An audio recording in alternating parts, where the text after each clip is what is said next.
We're teeing up the Leafs doubleheader this weekend and telling you 3 Leafs whose stock is rising and 3 Leafs whose stock is falling since the trade deadline. Let's get into it on today's edition of Locked On Leafs. You're Locked On Maple Leafs, your daily podcast on the Toronto Maple Leafs. Part of the Locked On Podcast Network, your team every day.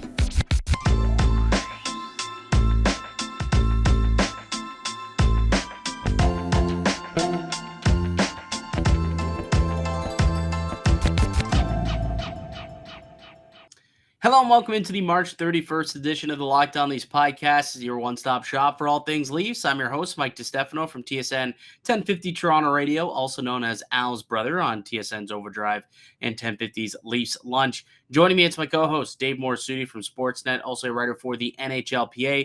Locked On Leafs is a daily Maple Leaf-centric podcast, so be sure to subscribe for free wherever you get your podcast from. You can also check us out on video format on YouTube. That's Locked On Leafs on YouTube. Hit subscribe. We got new content coming out each and every weekday, Monday through Friday. It's all Leafs all the time. All right, Dave, it's a big weekend.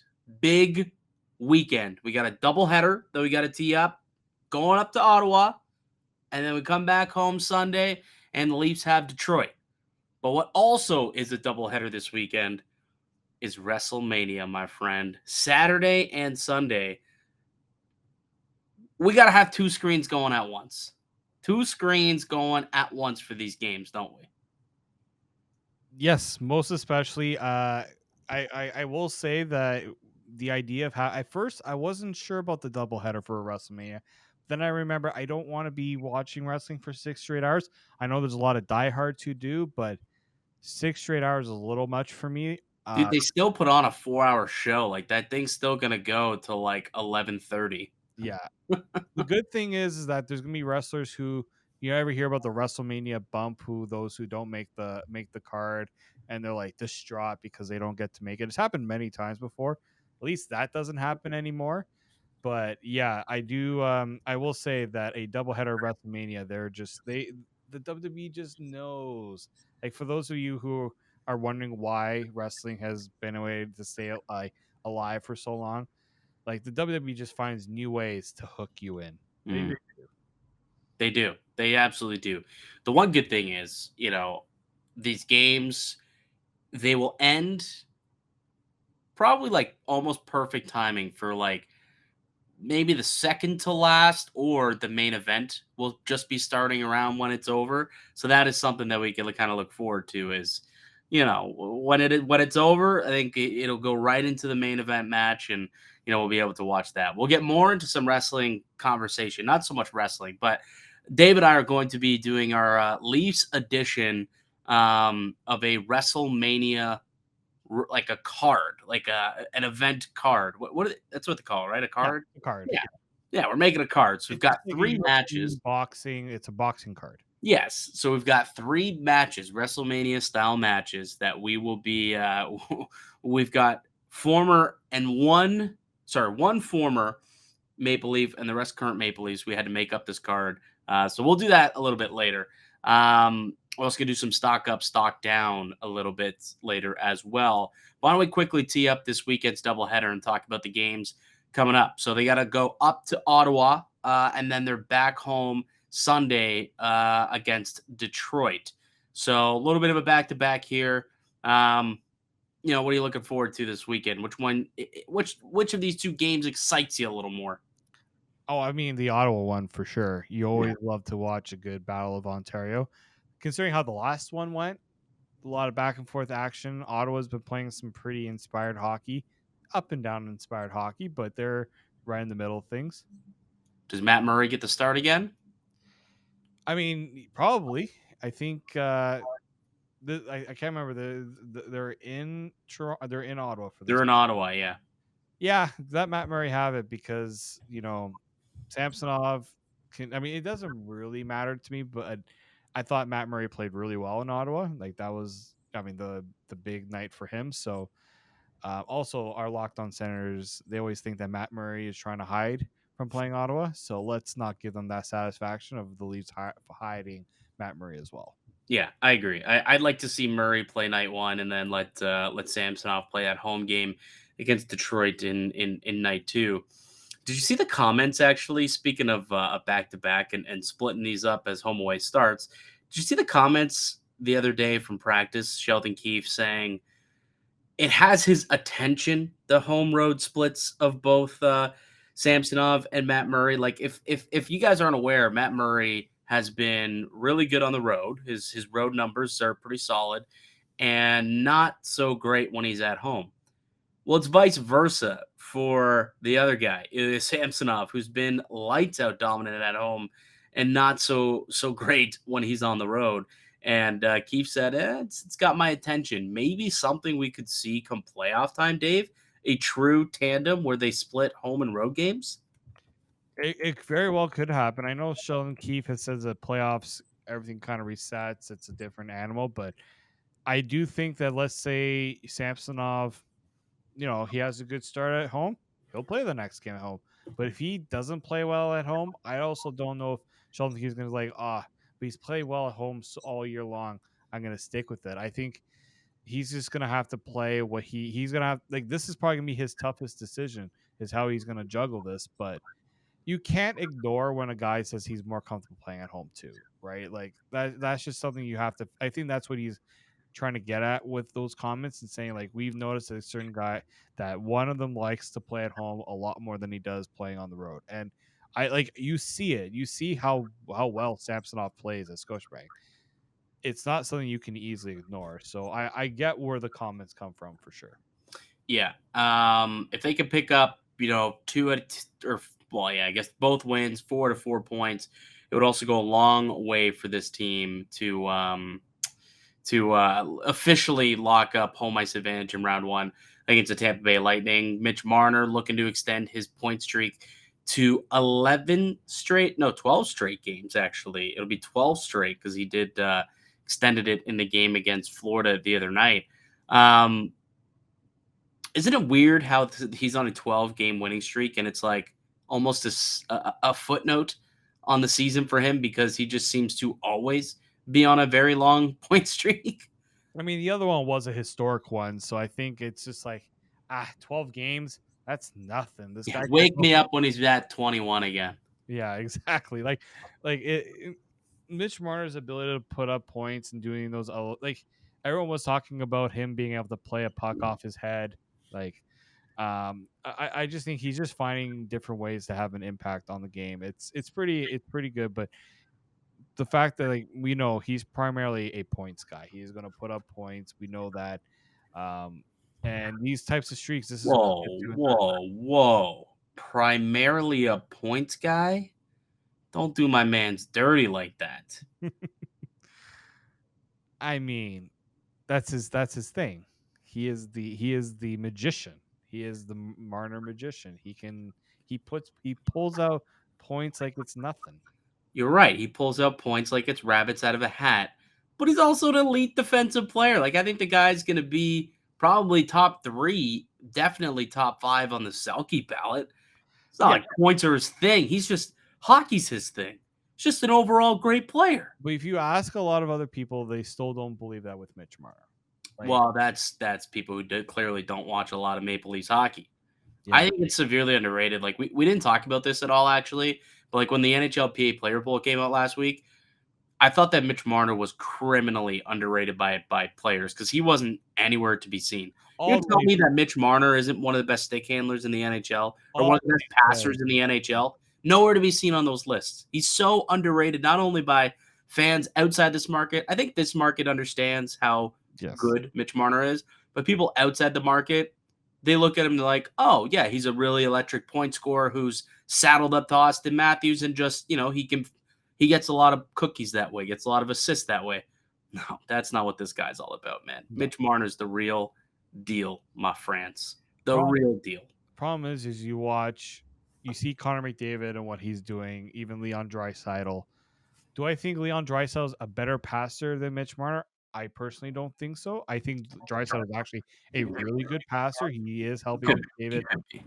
But yeah, he's pretty good, but I still think Marner is the more creative passer, and he can do things that some other players can't really do. And yeah, I mean, it's hard to say that the Leafs get underrated because they're obviously the amount of coverage they get. I guess maybe that skews things a little bit. But like Alexander Barkov is no longer the most underrated player in the NHL. Not if he's been named that for the last 4 or 5 seasons in a row. I know it's insane. The fact that he continues to be named that. It's like, dude, if you're underrated for 5 years, clearly people rate you very highly. Like that's not the case anymore.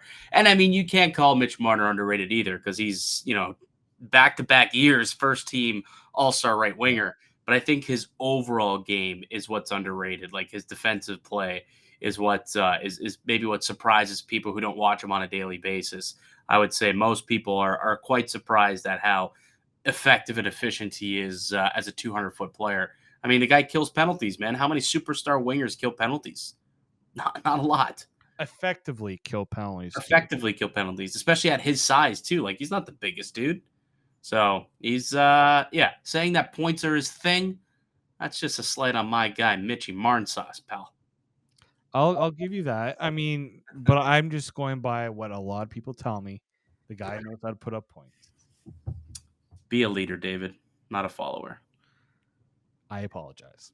All right, let's take a break. We'll come back, get some stock up, stock down, and we got a Wrestlemania card that we got to get to. Who do I have battling it out for a championship between the Maple Leafs? We'll have to find out next. But first, a word from one of our show sponsors. And, of course, it's FanDuel. The NCAA tournament is heating up. There's no better place to get in on the action than FanDuel. It's America's #1 sports book. That's because right now, FanDuel is giving new customers a no-sweat first bet up to $1,000. That's up to $1,000 back in bonus bets if your first bet does not win. Just go to FanDuel.com/locked-on. Sign up today to claim your no-sweat first bet. You can wager on everything from the money line to point spreads, goal total, shot props, whatever you want. It's all safe, all secure, and super easy to use on the FanDuel app. Don't miss your shot. No sweat first bet up to $1,000 when you join FanDuel today. Just go to FanDuel.com/locked-on to sign up. Make every moment more with FanDuel. Welcome back into the Locked On Leafs podcast. Mike DiStefano and Dave Morassutti. We do daily videos here, Monday through Friday, videos/podcasts out of on Locked On Leafs.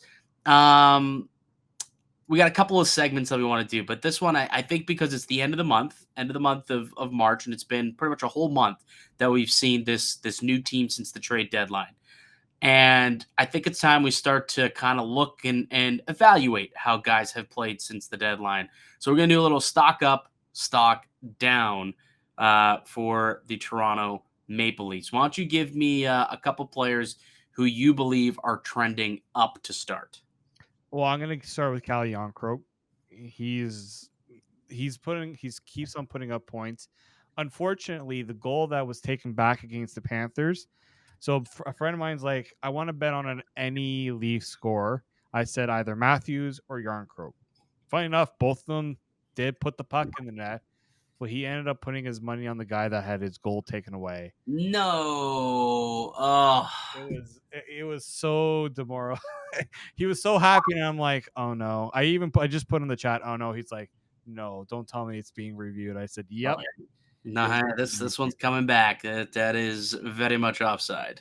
Yeah, it is very much offside, so that's not great. But he's been awesome. You're right. Like he's been elevated. Started out the month at the trade deadline. He was like pretty much on the third line, and all of a sudden you look, and now he's on a top line, and he's being asked by Austin Matthews to stay there. Like he went to Sheldon Keefe and said, like, oh, I like the chemistry that we're building. I want to keep him on this line with me, and it's been real solid. So yeah, he certainly is one. Next to Austin Matthews, no Maple Leaf has scored more even strength goals since the deadline, since Calle Jarnkrok. So he certainly is one of the guys whose stock is trending up. Austin Matthews, though, is also a guy whose stock is trending up, and that's only because, like, prior to the month of March, he still was in limbo. Like, he still wasn't playing at the elite all-star Hart Trophy level pace that we expected him to play at this season. You know, he had that knee injury, and then there was the apparent wrist injury that he was dealing with as well. That all seems to be in the past now, because the last couple of weeks, we're starting to see the Austin Matthews of last year show up. He's got 9 goals in his last 11 games, and he's just shooting the puck with a lot more authority. He's shooting it with a lot more regularity, and he's skating again, which I think is the biggest part of his game that has allowed him to excel into this new, well, back into the stratosphere of being one of the best in the world. So his stock certainly is someone who's trending upward. Yeah, he was the other guy that I had because you can't ignore what Austin Matthews has been doing, and he went from putting up 6 points in 6 games in February. Yep, if I'm reading that right, to almost like tripling that in the month of March. If Good you just want to get an idea, he's at like 20. He's at 19 points so far in the month of March, which is obviously ending. So not a bad way to say that Austin Matthews is certainly trending up. As for one of the new additions who I think is also trending upward, Jake McCabe. Yep. I think when he first came here, there was optimism that Jake McCabe could be a good top 4 guy, shutdown defenseman. And then he gets thrust up into top pair duties alongside TJ Brody as the de facto shutdown pair. I think he's pretty well excelled in that role. There's the gap in the Florida game the other night, but played well after that. For the most part, I think he's been real solid since coming over from Chicago, ahead of the trade deadline. So I think Jake McCabe also deserves to be on this list as one of the guys whose stock has certainly risen within Leafs Nation over the course of the last month since he's gotten here. Yeah, and we saw what that one game when Chicago was in Toronto, he didn't play so well, and people were just like, "Oh," and the Leafs want to trade for Jake McCabe, and then we realized when he's playing for the Toronto Maple Leafs, he is a very much a different player because he's actually playing on a good team. Yeah, I He think. Go ahead. he jumps up into the rush a lot more than I Yeah, anticipated he too. has Like more he's not offensive shy. instincts. He's not shy to do that. He has more offensive instincts than I kind of realized. I know that when he was with Buffalo, he was more willing to, try to get those offensive chances. And look, I mean, TJ Brody is not exactly going to always step up to do those things offensively. So I like that Jake McCabe is willing to do that. And he's responsible enough to also realize he's got to make sure he's covering himself defensively as well. All right, stock down. Couple of guys we'll talk about whose stock is going downward. I'll start, and I think Timothy Liljegren is probably the number one guy whose stock has fallen. Like he went from being someone who, prior to the deadline, I looked at as a person who was almost locked into a top 4 role. Like he certainly was locked into a playoff role. Like he was one of the top 6 guys, a nightly staple in this lineup, and now he's having a tough time getting into the lineup. And when he does, his last couple of games, he's played 8 minutes, 10 minutes. Like he's just coming in as the 7th defenseman and not really getting a whole lot of opportunity. And I think it's kind of he's lacking confidence because of this, I think, and maybe it's what's kind of led to him struggling of late. Just the fact that he doesn't really know what his role is. Like that's probably affecting a young player who thought that he had a good thing going, and then all of a sudden some changes were made. Some of his friends, his Swedish compadres, sent to different teams, and now he's here and he's out of the lineup. And it's like, when did that happen? A lot has happened. Like no player on this team, I think, has had their stock decrease more than Timothy Liljegren has in the past month. Yeah, I would agree with that. It's unfortunate because we all have high hopes for Timothy Liljegren. He's going to be a big part of this future, and yeah, Kyle Dubas said the same thing about Rasmus Sandin, and he got traded, and maybe that impacted his confidence just a little bit. But I also think that with Sandin going, it also put that spotlight on Liljegren to be that young guy that has to step up, and maybe maybe he's just not at ease with that. I don't know, but he hasn't been like the 11-7 is tough, and I did hear someone say that it's tougher on the younger players because they have to make those adjustments. Veteran players they can handle those adjustments a little better. Younger players it does take a little more time for them to get situated with the 11-7. So I'm not going to use that as the excuse because I think there's other reasons he's not playing well.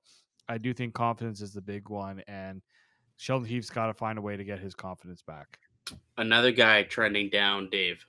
Michael Bunting.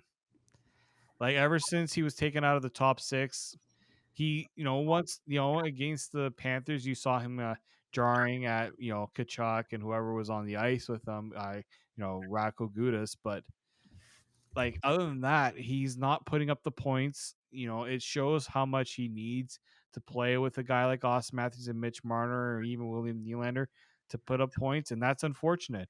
Like you heard that report from you brought up the report from Mike Johnston saying that other teams would be willing to give him $4 million a season. Right now, he's not playing like a $4 million player. Like if you asked me this a few months ago, I could see that. You could argue that, but he's not played like a $4 million player. This is probably the worst time for him to be playing like this because he needs to solidify his role. He needs to make sure that his stock doesn't drop so much that when it comes to free agency, he's not going to. I mean, he'll still get a decent offer if it's not from the Leafs, if it's from another team. Like, I don't know if you saw that he was named as the top free agent by Daily Faceoff. Like, I don't know where that idea has come from, but a $4 million a year player potentially to be in the top free agent available. Like, Michael Bunting apparently has the best chance to just cash in on a pretty piss poor free agent class, and he has not done that.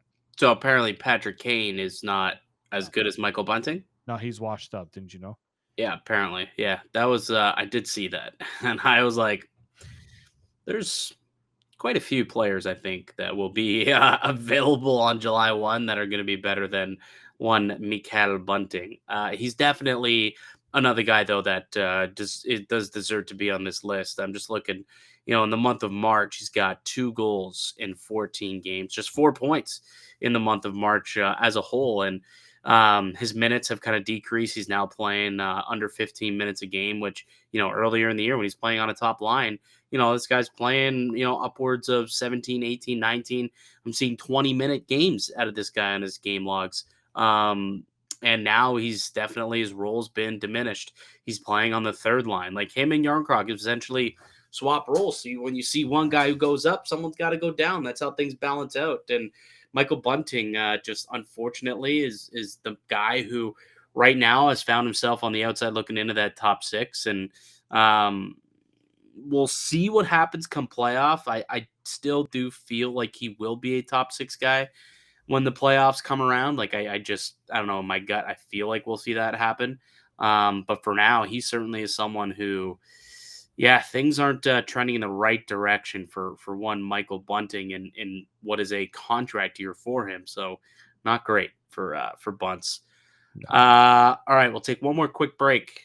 When we get back, Dave, we're going to get to our Wrestlemania Leafs edition card. I keep butchering it. I don't know what to call it. Leafs edition WrestleMania card. Maybe that's the way that we should call it. Anyways, we're getting to it next. Welcome back into the Locked On Leafs podcast. It's Mike DiStefano and Dave Morassutti. We got a pair of games this weekend. They are up in Ottawa on Saturday, back home to face Detroit on Sunday. But something else is happening this weekend on Saturday and Sunday. Another doubleheader, and that's WrestleMania, my friend. WrestleMania. I was much more into wrestling when I was a kid, but I do typically get into Mania if I got nothing going on. I'll toss it on. So I think certainly this weekend it might be on in the background. I might stream it or something while watching the game, and then watch the title matches at the end, the main event matches for sure. But I thought it'd be fun for us, to put together our own WrestleMania card using current Maple Leafs players with one alumni. You get one alumna that you can use in this card. So you got 3 matches, cannot overlap players, can't use them twice. And you can only use you can't use the same match type twice either. So only one time each. So I will give you the floor. Give me your WrestleMania card, matches 1 through 3. Give me the whole thing. All right, so we are going to start with the Money in the Bank ladder match. I knew you were going to do this. It's actually a really great match. For those who don't understand the Money in the Bank ladder match, so the way it works in wrestling is, it got usually 6 guys competing. In mine, it's only 3, but you have 6 wrestlers competing for a briefcase that hangs at the top of the ladder, and you try to get it. And if you get it, you get a contract that says you can have a match for the World Wrestling Entertainment Championship whenever you like. So mine is a Money in the Bank match. It features Michael Bunting, Alexander Kerfoot, and Callie Yarncroke. Those 3 players, do you feel like there's a connection there with those 3 players? Are those 3 players looking to find a contract in the top 6? Potentially in the top 1 line on the Toronto Maple Leafs. Right now, Callie Yarncroke holds the Money in the Bank contract. It's his. But Michael Bunting and Alexander Kerfoot have also made their mark to try to get there themselves. And I feel like that could potentially, Sheldon Keefe likes to mix and matches lines. Maybe we could see that down the road. I like it. I like that a lot. So that should be a fun matchup. What follows as your second match of the evening? We have a last man standing match. And this one here, you knock down your opponent and you hope that they cannot get up before the count of 10. Similar like boxing. I have the battle of the defensemen. You have Justin Hall going up against one Timothy Liljegren in a last man standing match. Why those 2 gentlemen? Because when Timothy Liljegren is not in the lineup, who does everybody look at? It's Justin Hall. Winner gets the 6th spot. Exactamento. All right. I like it. And your main event? My main event is an elimination chamber match, which never happens at WrestleMania. It has its own pay-per-view, but it's WrestleMania. We're gonna break it out here. Cheater. Yep. That's that's how I roll now. You've made me a cheater. You have Austin Matthews going up against Mitch Marner, going up against Ryan O'Reilly, John Tavares, William Nylander, and my legendary edition fan favorite. He was at the game against the Panthers, got a massive ovation. I think he was here too. Can I guess? Go ahead. Was it Doug Gilmour? It was not Doug Gilmour, but he played with Doug Gilmour. He was the captain of the 93 team. That is one Mr. Wendell Clark. Like you heard, I don't know if you like the ovation that Wendell Clark got. Like there is a very much there's 3 people I find that always get the biggest ovations. Yeah. Like when they do the military thing you're talking about, right? Yeah. So for those who haven't been to a Leafs game, in the first period, I think it's the first TV timeout actually of the game. Yeah, it's really early on. Yeah, they do like a military appreciation. So they give a jersey, a camo jersey to a member of the military who's in attendance, an honorary member, and they put it up on the Jumbotron, and then one of the Maple Leafs alumni are there to present the jersey. It's a really nice thing that they do. And the 3 guys that I find get the most love is Wendell, obviously, gets a pop every time. Yeah. Doug Gilmour gets a pop every time, and Cujo. Those 3 guys, people just go crazy for when those 3 pop up on the Jumbotron. Yeah, and like Daryl Sittler is another one that always gets a really good reaction. I think I've seen Thomas Cabriolet do it before. Oh, a lot of them have done. I mean, Carlo's done it. Like Darcy Tucker. Tox will do it every now and then. I think Gary Roberts has probably done it. I've seen Nick Antropov before. You think Frankie will do it one time? You think my boy Frank Corrado will get an opportunity? I mean, he's usually working the games, isn't he? Yeah, he is. He is. So you have to be. I want to see what happens if ODOG goes. Oh, he's done it. He's done it. Done it? Yeah. I haven't seen it. I would love to see that reaction live. There's a little bit of a pop. People know. All right, so that is your lineup card. I like it. It's a good one. I like your reasoning too. You've got more You've got more of a theme to every match. Every match has a theme, and but some. like they all had something that they were fighting for, which I actually appreciate a lot. Mine was a little bit different. Mine was more, I don't know, entertainment value as opposed to fighting for a theme, or fighting for, like the sixth spot or a top line role. Like that's what you had. But it's all good. It's all good. Everyone. I think this will be hopefully just as good as what yours was. So my first match, Dave, to start the night. What's better? What is better than a WrestleMania TLC match for the tag team I title? was very close to putting a TLC match. There's nothing better. Nothing better than a tag team titles TLC match. And in honor of what is one of my favorite, strike that, my absolute favorite match of all time, the TLC 2 and TLC 1, they're both actually just as great. It's a triple threat tag team match, my friend. So we've got the Swedes, Nylander and Liljegren. We've got the third pair in Mark Giordano and Luke Shen, just like the old guards. We'll call it the old guys. Okay. Call it the oldies, okay? The oldies. Luke Shen and Mark Giordano. And then we have the Cabers. Jake McCabe and Brian McCabe. That's my veteran, Brian McCabe. You got the Cabers, you got the Swedes, you got the oldies, all fighting for the tag team titles in a TLC match. I think that would be quite entertaining. It's actually not too bad. It's not too bad. I like the Brian McCabe edition. It would have been funny if Jake McCabe got 24. I Like, want it so bad. I like Simmer just for like. I know Simmons is tied to that number 24, but just for the heck of it, they should have really said, "Hey Wayne, let him have number 24. You take 22." Just would have been just so satisfying to see that.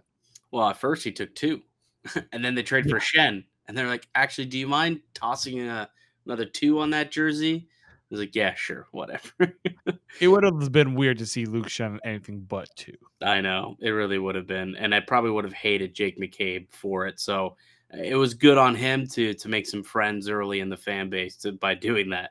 All right, my second match of the evening. It's the Riley Showdown. Morgan Riley versus Ryan O'Reilly in a steel cage match. Oh, poor Mo, just putting him in the trenches like that. Hey man, I don't think Mo would. I think he could surprise you, man. He's got a feistiness to him. And it's funny because Ryan O'Reilly is not much of a fighter. It was like a Cody versus Roman. Okay, yeah, I can see that. Kinda. Are you making Morgan Riley the Cody? Because there's no way you're making him the Roman Reigns. Yes, of course. Okay. Of course. That's what I'm getting to for sure. So that's my second match. Okay. And my third match is a triple threat, no holds barred match for the Toronto Maple Leafs captaincy. You have the captain, John Tavares, defending his C against Austin Matthews and Mitchell Marner. Your thoughts? Well, I mean, if you just had Tavares and Matthews, that would have also made sense. But I did originally, and I was gonna have that, but I was like, I don't have Marner anywhere on this. I need to include him somewhere. So Marner, you know what? Like Marner is someone that I feel like wouldn't say no to ever being asked to be the captain. He deserves He deserves the chance. After the season he's had, he deserves a shot at the title. And if he ends up winning it, he's deserving. Yeah. No, that's very true. He doesn't shy away from being a leader at all. He does some great things off the ice as well. So yeah, he does have some captain like qualities to him for sure. And it's not it's not that it's common, but from time to time we do see a triple threat match for a championship at WrestleMania. We do see, usually you'll see the two guys that are the known contenders. So you would have like Tavares and Matthews, and out of nowhere, they're like, we got to spice this up. So we're just going to sprinkle a third person into this. Yeah, right. Marner won the Rumble, or Marner's, cashing in on previous Money in the Bank. One of those two. He's a top contender. based off of the year that he's had. Yeah. So he gets a chance to win the captaincy. But that is that's my WrestleMania lineup card for the Toronto Maple Leafs. Not a bad one. Not a bad one at all. I do like the you try to get the Riley and O'Reilly. Like that's pretty clever. Decent match stipulation. TLC is always going to be a very entertaining one, that's for sure. Oh yeah, absolutely. Absolutely. All right. Let us know down below if you who has the better pay-per-view, Dave or myself. I vote Dave. I think you had more. I would say you had more thought, but I liked your line of thinking for fighting for like positions in the lineup. I kind of did that with the captaincy, Yeah. but you know what? I probably could have made that elimination chamber for the captaincy, and it would have made. I mean, the only one that would have been an outlier would have been Nylander. It would have worked. Yeah. I'll let you take it too. I'll let you do that. I will rescind my desire to be a writer for WWE.